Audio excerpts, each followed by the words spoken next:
Corey here doing another podcast, Healing for Yarning, up here in beautiful Darkin country. I'll throw over to the uncle I got on today. Hey guys, Glen Collis. I'm a work boy originally, so my tribe is Kunya and Barkinji. Been living on the central coast here now for the last, maybe 17 years, 18 years or something like that. Yeah, so welcome back.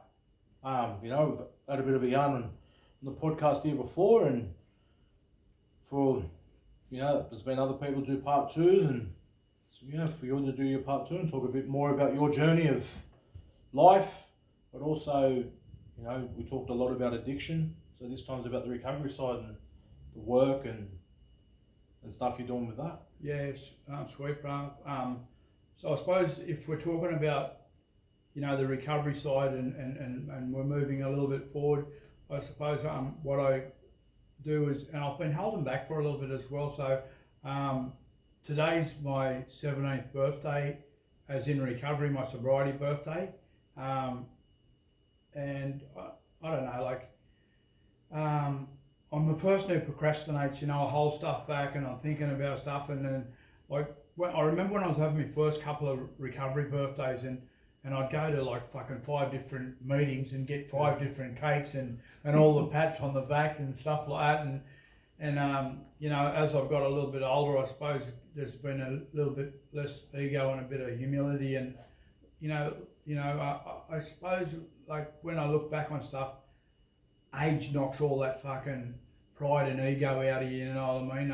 It's like that. So, and why I say it's my 17th birthday is because it's important, not just for me, but for other, brothers to know that where somebody's been doesn't mean, where you start doesn't mean to say that's where you finish, what I mean? Life is a journey and you can do anything with it. And in that, acknowledging that that's my 17th birthday, because I couldn't get fucking clean, man, for 17 minutes. Yeah. Let alone 17 years, and I've done all that stuff by just breaking it down, like we were talking before, bros, one day at a time.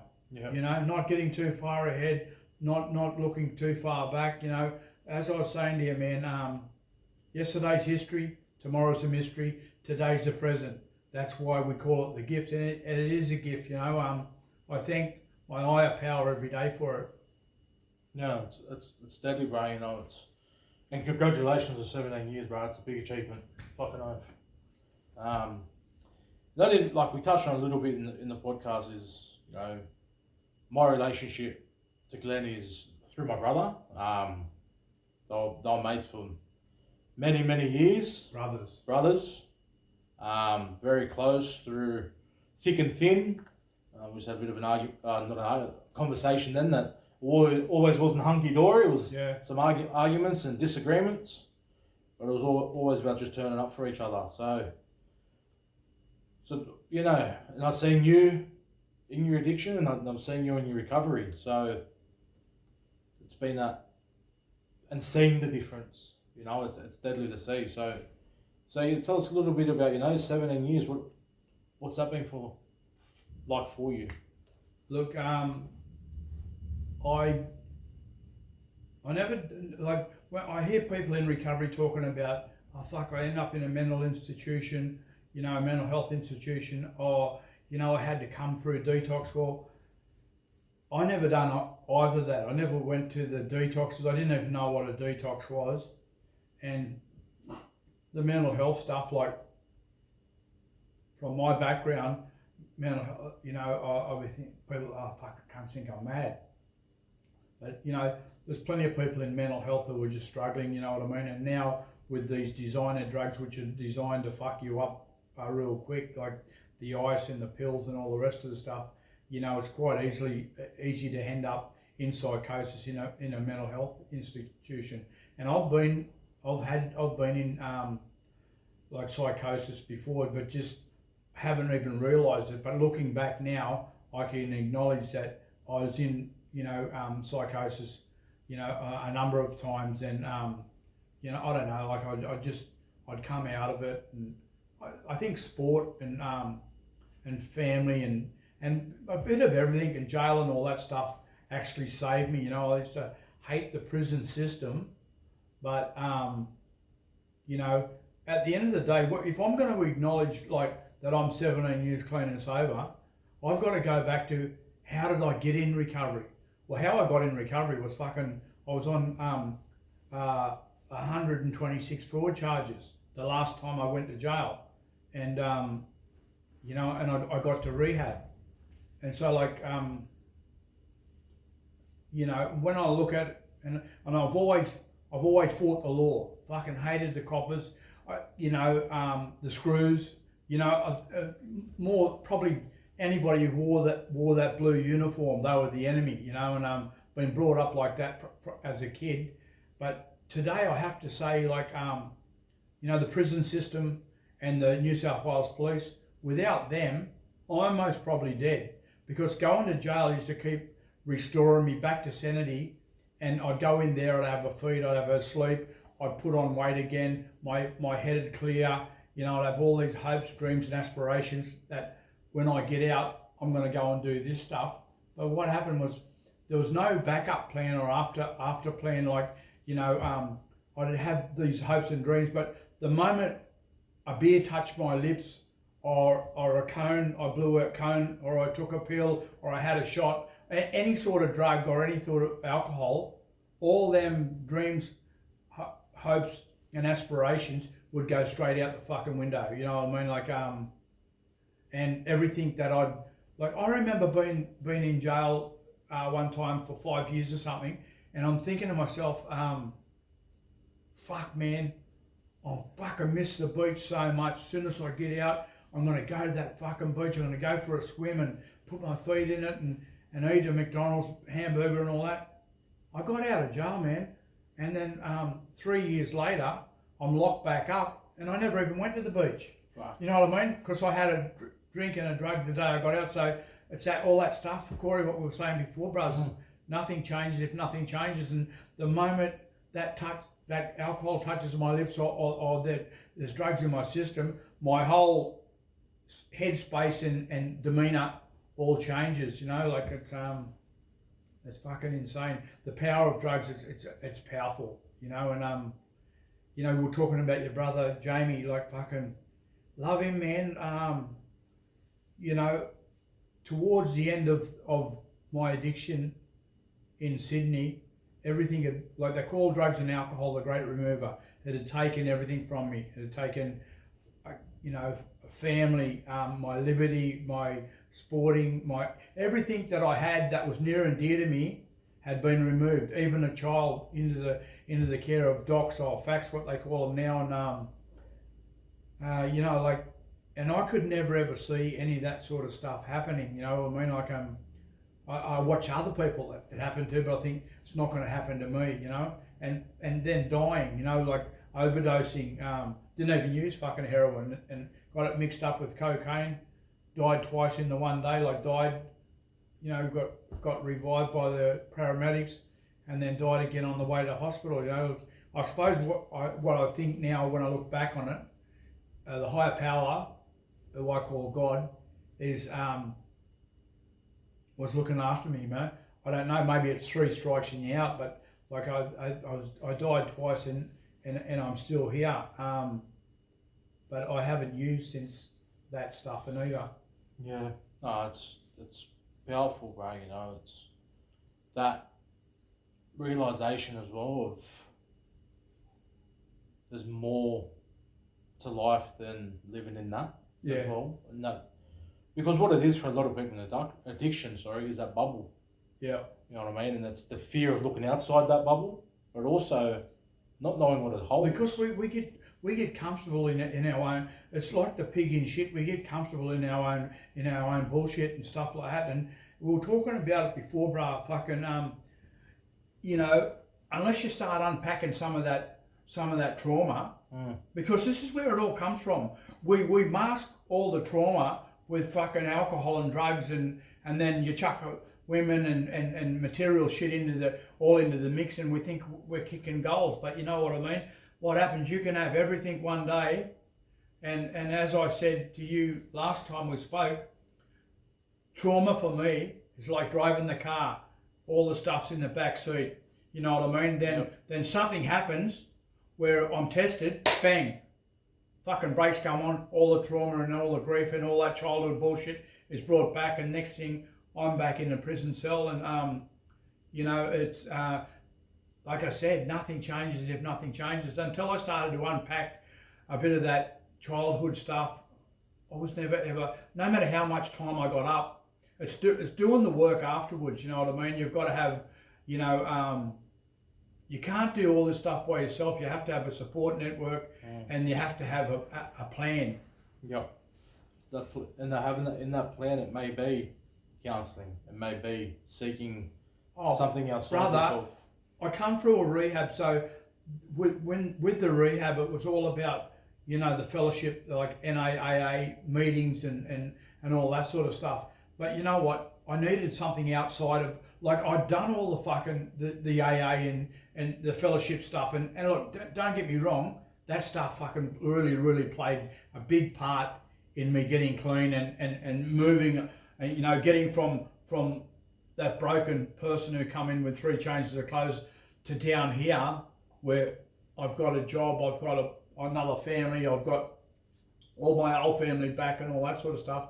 It's about that stuff, you know, like I needed, at 10 years, as I said to you before, I was going to hang myself because I'd done all the, I was, what happened was I worked at the Glen, and working at the Glen, I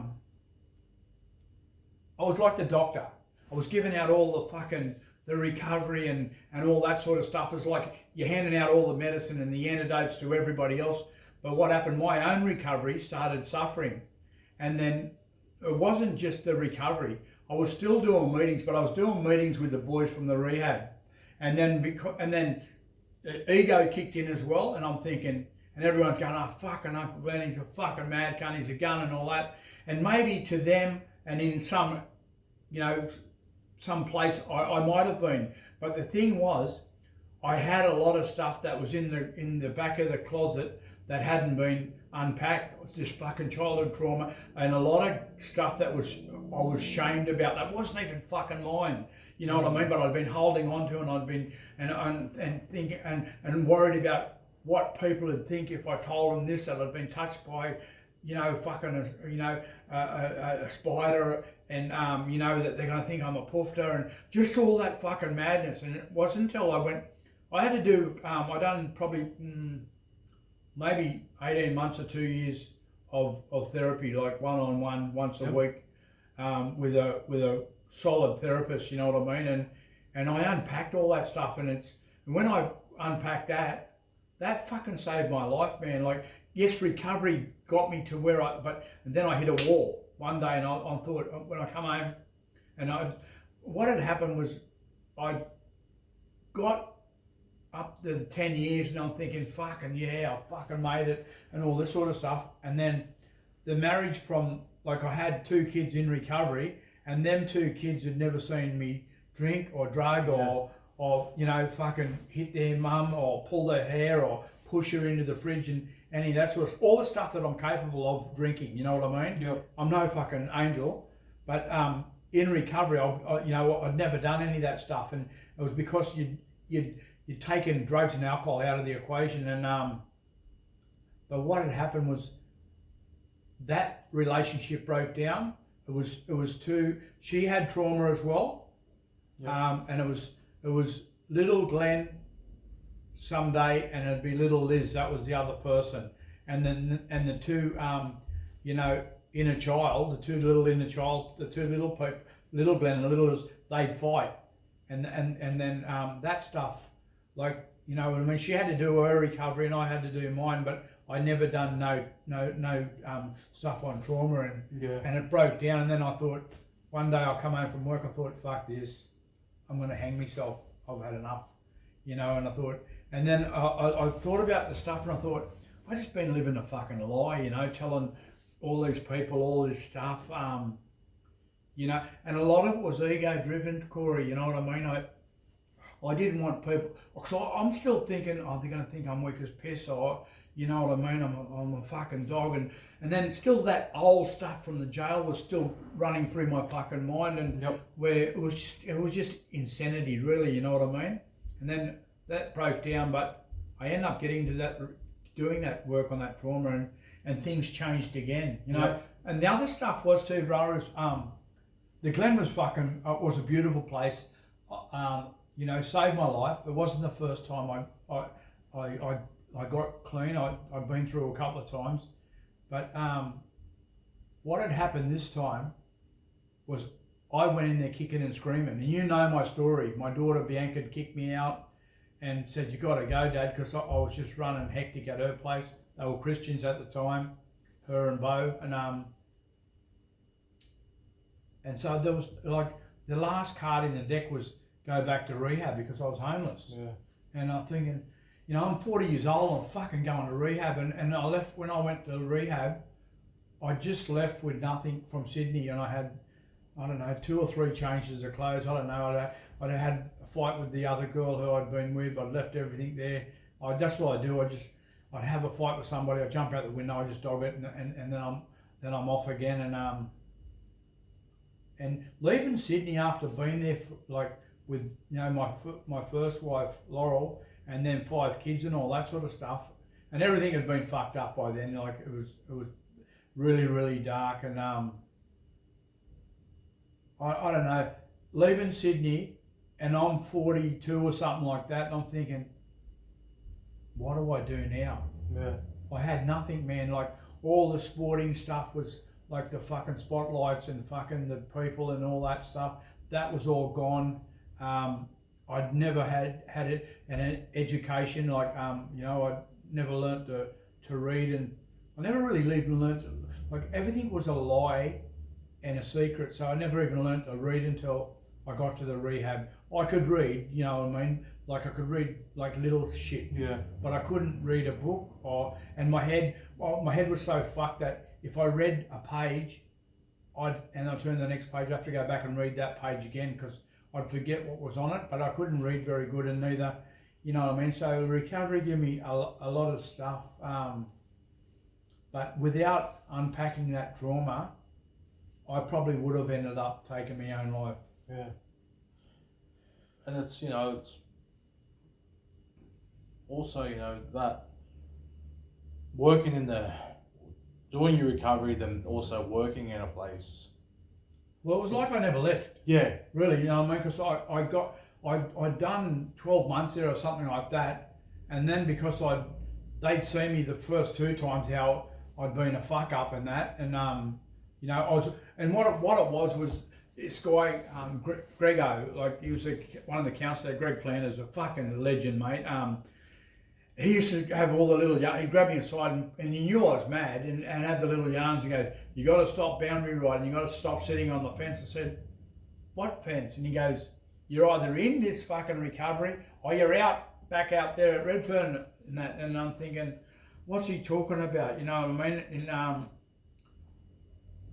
he was instrumental to, you know, it was somebody who'd been where I'd been, to hell and back, and then he had like something like 20 years up, you know what I mean? So watching him and how he dealt with stuff, and that was just, it was amazing, you know what I mean? And so I had like a role model to you know, mirror and look forward to, you know that there was a life after alcohol and drugs. Yeah, and it's probably the first time in your life you've seen a role model that wasn't using drugs and alcohol. Bruh, look, Corey, I've got a fucking massive family, man. Like, I only really know all of my mum's family, and that's the Bush people, like the Knights, the Edwardses, the Dixons, all them fellas. Yep.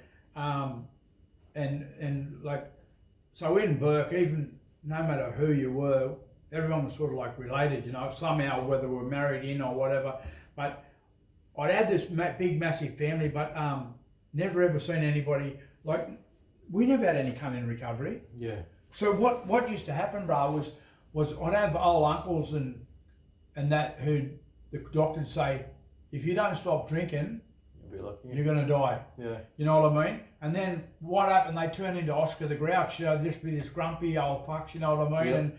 And they like the old funny fellow, sing, dance, fucking all that sort of stuff. That'd be gone, and they'd be just cranky. You know what I mean? So there was no serenity or sobriety or you know what I mean, and no quality of life. Yeah. You know, and then they just be miserable and like you couldn't smoke in their car, you couldn't drink and all that sort of stuff. And I get it, but there was no quality of life like I've seen in recovery. So when I came into recovery, so I've got a cousin who's up here too now. He lives on the Central Coast. His name's Shane Knight. Me and him are the only two I know from our family who are still in recovery and doing recovery, you know what I mean? And see, with working at the Glen, doing all that stuff and not leaving there, like, you know, don't get me wrong, I'm fucking so grateful to the place, but I was sort of like stuck in the mud there, and I really, when I look back now, because I'm thinking I'm killing it, but I actually wasn't, you know, I wasn't doing anything of myself, and I was heading for destruction. I was going to hit the wall, and I've been in health now for the last couple of years. I'm a Aboriginal youth health worker, probably the fucking oldest youth health worker in Australia. But what it is that the job is a great job, and being at the Glen, I had lots of different, because I was Uncle Glen, other guys were coming along and we were tuning them up and bringing them on and directing them and you know, there's a few people, I won't mention any names, but we give them jobs, and then they were guns on the laptops and you know, and doing all that sort of stuff, and so anything I needed done, Yeah. these boys would knock all that shit up. So my skill set was fucking sitting around the fire doing groups, working on trauma, you know, giving guys new directions and being a power of examples, so that sort of stuff. But coming into health right was a different cat, you know what I mean, a different breed of fish, and so I'd work with people starting at 18 at the Glen and going up to I think the oldest fellow who I'd counselled was about 74. Yep. You know, one thing about alcohol and drugs, you'll see an old alcoholic, but you won't see an old drug addict. The old drug addicts, they die, you know what I mean, because they got all these chronic fucking illnesses and diseases, and you know, you live by the sword, you die by the sword, and you know, people take their life by misadventure. The old alky, he can last for a while, it's his liver or kidneys or whatever, but you know, I met the old fellow who was there at 74, he was an old alky, and you know, it's funny, that sort of stuff. So from 18 to 74, and now I'm from 12 to 24. So when I started with health and that, and I said to my missus, I said, fuck, how am I going to fucking deal with these young kids, man? You know what I mean? I think, like, yeah, you know, and I was learning a different language, and then what it was for me taking a trip back down memory lane and remembering it wasn't so hard after a while, like it was them kids. So I go up to Baxter Detention Centre up here. I've been doing it now for the last couple of years. I run a men's group up there, and looking for strong role models to come and join us. So if anybody out there, you know, get in touch with Corey if you want to come up there. I do every second Thursday. Give him a call, and you know, I'm happy to hook you up, and because we need to break the cycle. See, the young kids up there, like, it's fucking sad. Talking to our brother boy there just a while ago, and what it is I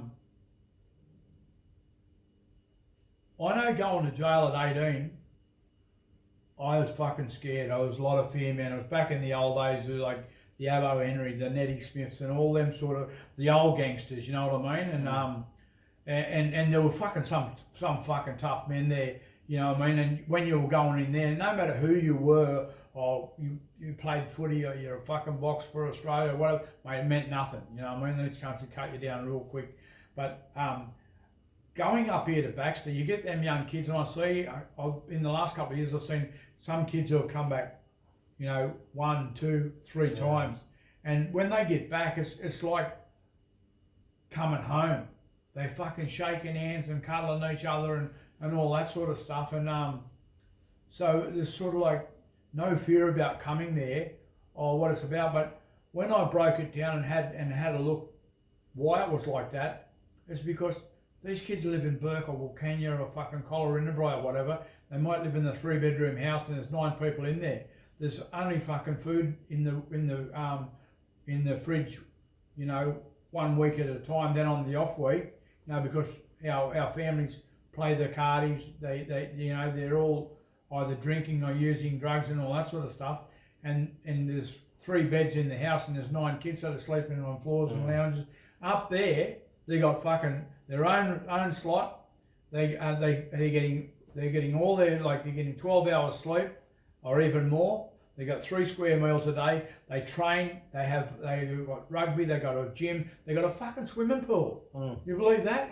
It's an institution or a juvenile justice place, and they got a swimming pool. So why wouldn't they want to fucking go there? You know what I mean? So and it's sad because they get quickly institutionalised and think this is what it's like. Then they hit fucking 18 and they hit the Goulburn's and Lithgow's and them sorts of places, and it's fucking, mate, you know what I mean? Hello, you're in the real world now. Yeah. No, that's exactly it, and that's, I'll take you up on that offer and come up and see the young fellas. Yeah, I'd love you to come, bro. Yeah. It's with those young fellas, and it's exactly what you say. It's as shit as it fucking is. It's a safer place for them to be in juvenile justice than it is at home. So, but the thing is, Corey, like why I'd like you to come up and a couple others is us fellas have been inside. Yeah. You know what I mean? And we've been to hell and back, and fucking probably suicide was an option, at a time of your life, and then done all the hard yards in the nick and all that sort of stuff. But now we've come out the other side. So the message is breaking the fucking cycle, because I said to these kids up the other week, I said, listen, this ain't a gangster. Nah. A gangster's out there fucking working and looking after mum and your little...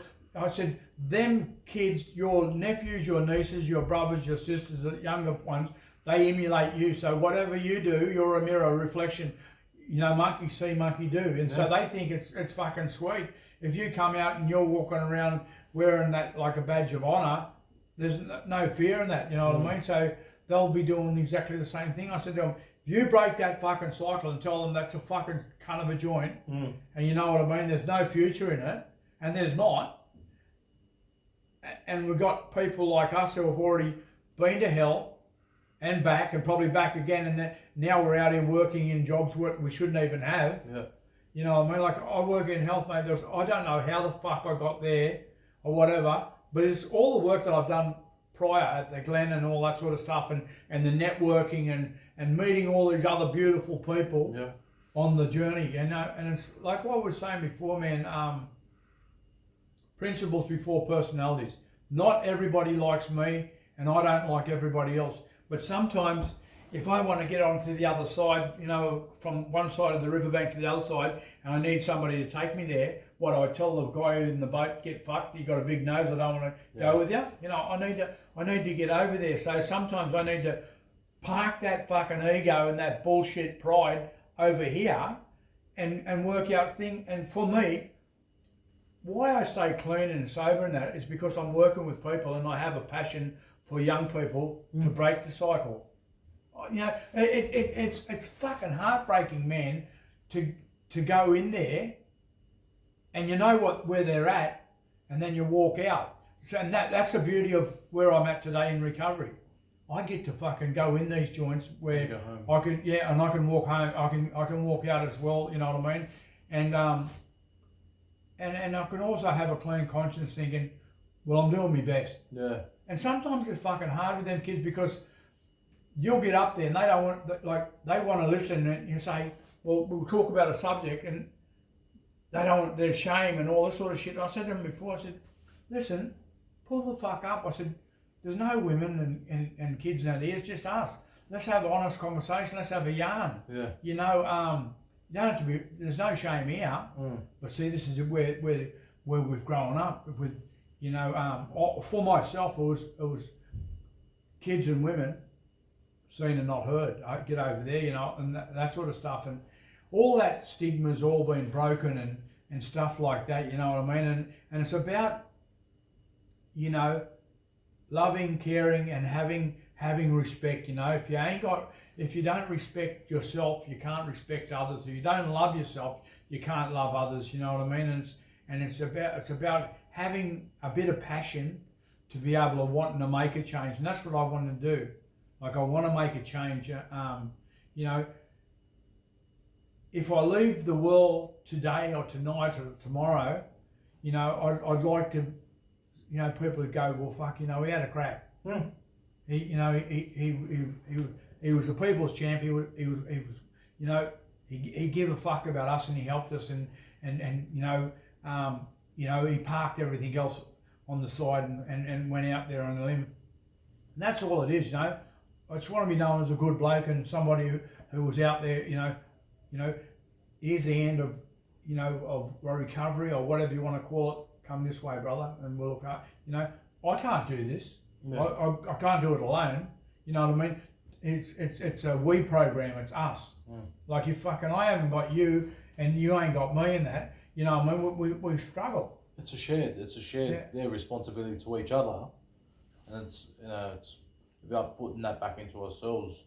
Just, you know, going back a little bit there, you touched on your kids, and you know, I know your kids and grown up with a lot of them, and for me though, I guess you had your 2 kids in recovery, but the kids before that, the other 5, how's that been for you, repairing those relationships as sober Glenn?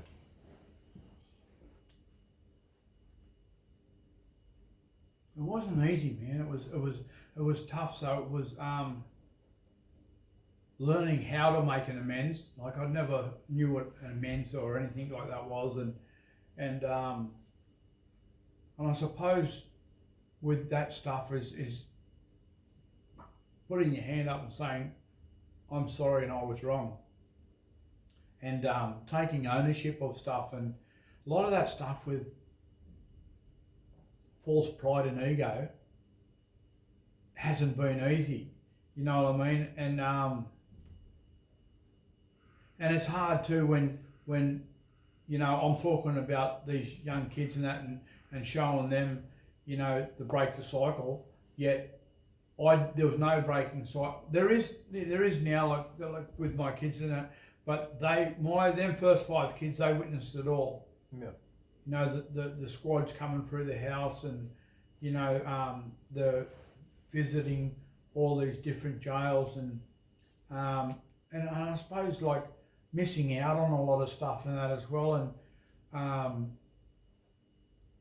I don't know, like, being, you know, in active addiction, they missed out on a lot of stuff. Like, we lived in the houses and we're comfortable there. You know, I look back and I think, you know, I could have done a lot better, but you know what? I tried to keep them as safe as I could, and where we lived out at Mascot, we lived in a cul-de-sac, and in that cul-de-sac, everybody knew each other, and, you know, it was like an extended family and stuff like that. So I suppose what I say, we made the best of a bad situation, but it hasn't been easy. Like, you know, I've got a couple of kids who drink and use other substances and that, and you know, and talking about them kids, I went to my daughter Ricky Lee and Bianca's. I went to Ricky Lee's place a couple of years ago, and Bianca was there, and she had her kids, and Ricky had her 2 kids and that there, and I don't know, man, fucking, I'm not really an emotional person, so I don't cry or anything like that. I was a sook as a kid. I used to always cry, and I don't know whether all them tear ducts or wells they've all dried up. And I was there, and I'm at this Christmas Day, and all the kids are all running around and I don't know, maybe it was taking me back to my childhood, and they're running around, they're all having fun and all that sort of stuff, and then my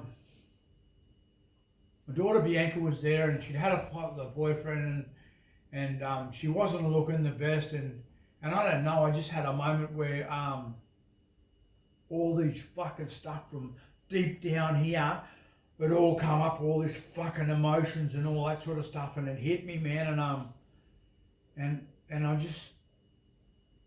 thought, fuck, man, I've really failed these kids, you know.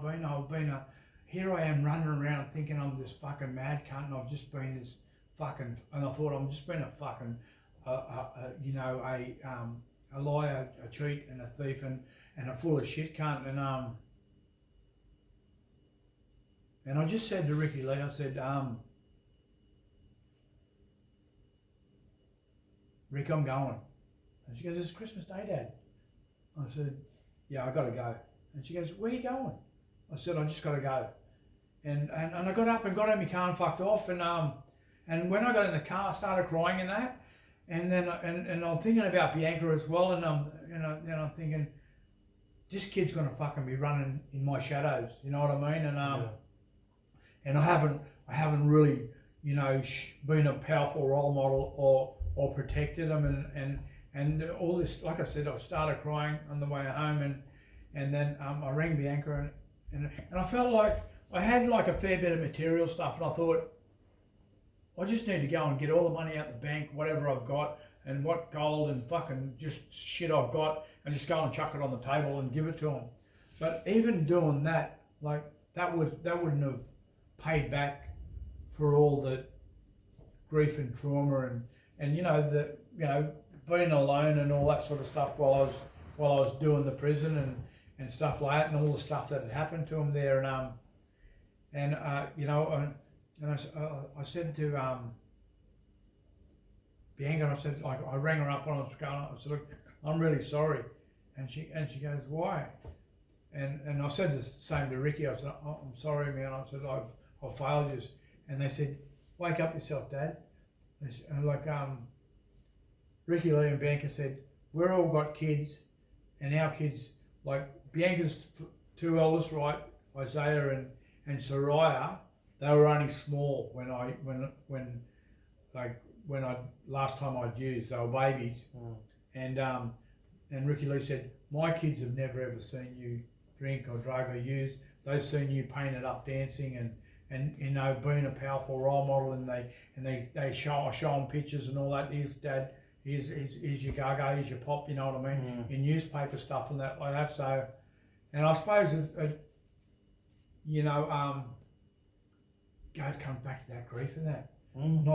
Not putting this stuff where it's supposed to be and there, and you know, in the right slot, and without that outside help, like some, you know, it doesn't mean to say you're insane or you're fucking mad or whatever if you go to a grief counsellor or a therapist or whatever. It's about getting well and being able to fucking pass that stuff on and move on. Yeah, it's about getting some help to process some stuff that for a lot of us we haven't been taught. 100%. You know, when we talk about elements of culture and stuff, through cultural protocols, these things were taught to us. Yeah. Because that's taken away, we get grief and loss, and we don't know what do we do with this? How do we process it? So it's all those different things. And something you said before, Brian, I'll bring it back to it. Presence is a gift. Yeah. So for you, at Christmas Day, just being present there was the gift. And that's to your grandkids as well. Yeah. You know? But see, when at the time when you know, when you have an unpacked stuff, your head can be like a washing machine, and that stuff, it just rolls around and tumbles and all that sort of stuff, and that's what it was about. Like, see, probably then, you know, maybe I was 10 or 12 years clean and sober, but still hadn't unpacked that fucking grief and trauma, you know what I mean? Or not properly, you know, and I think where I'm at today, I'm in a pretty good place, you know what I mean? But you don't know how well you are until you're tested. Exactly. You know, when we're flying and all these good things are happening, and we're getting this, and we're being acknowledged over here, and all that sort of stuff. There's no, you don't grow. You grow when fucking you walk through adversity and you do stuff that's really uncomfortable, and you face a few maybe failures or falls or stuff like that. That's when you acknowledge how well you're doing in recovery, and that's how it's been for me anyway. No, and that's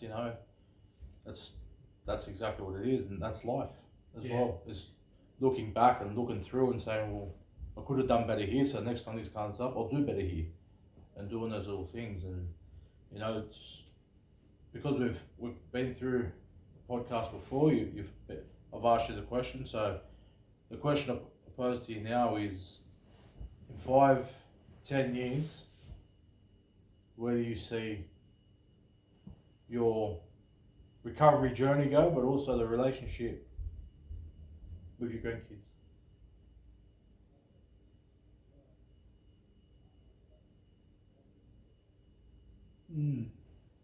Good question. Well, I hope I'm still alive in another 5 years or something like that. What I really would like to do is so what's hard for me now, Corey, is we don't live in the one town or the one suburb or the one city anymore. Like we're all spread out and stuff like that. So what it's about for me is about me pushing a little bit further and a little bit harder, and making sure that I make them relationships so that when I do go on to the next part of the journey and I leave this world, that I leave them with something, and they know who I am, and they have fond memories of their pop or their granddad, or when I go, because I had, like, with my nan and my grandfather and all that, like I have good memories, and I could, when they died, I didn't cry. I could just remember all the good times, the fun times, the laughs, and all that sort of stuff. And I just want my grandkids to have that stuff too, and have some fond memories that they can look back at, and maybe a place where they can go and sit down and have a think and think, fuck, you know what I mean? I've done this with Pop, we were here, and just that stuff, and to build, long-lasting relationships after I'm gone from here. Fucking oath. Thanks for coming back in. Swear, my bro.